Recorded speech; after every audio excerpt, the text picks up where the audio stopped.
بنەماڵەی ئەسەد لە مۆسکۆ چۆن دەژین؟ کچەکەی ئەسەد لە دووبەی چی کرد؟ ئایا ئەسەد لە مۆسکۆ چۆن دەژی؟ ژیانە شاهانەکەی پێشتری ماوە؟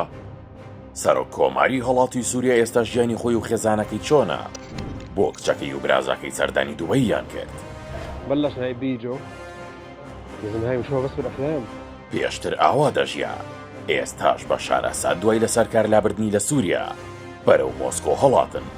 ژیانی تایبەتیان بە شێوەیەکە کە هەموو خۆشیەکانی پێشتریان دابین کردوێتەوە. ڕۆژنامەی نیویۆرک تایمزی ئەمریکی راپۆرتێکی لەسەر وردەکاریەکانی ژیانی بەشار ئەسەد و بنەماڵەکەی بڵاو کردوێتەوە و دەڵێت دوای هەڵاتنیان لەگەڵ خێزانەکەی لە هۆتێل فۆرسیزن لە مۆسکۆ ماونەتەوە کە کرێی هەفتانی دەگاتە $11,000.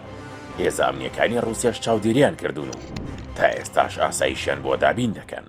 ئەو بنەماڵە دیکتاتۆرە تا ئێستا سێ شوێنیان لە مۆسکۆ گۆڕیوە، دووەم جار لە پێنتهاوزێکی دوونهۆمی لە تاوەری فیدراسیۆن بۆ ماوەیەک ژیان و دواتر چوونەتە ڤێلایەک لە گەڕەشی ڕۆبلۆڤیکای کە گەڕەشی دەوڵەمەندەکانی ڕووسیایە.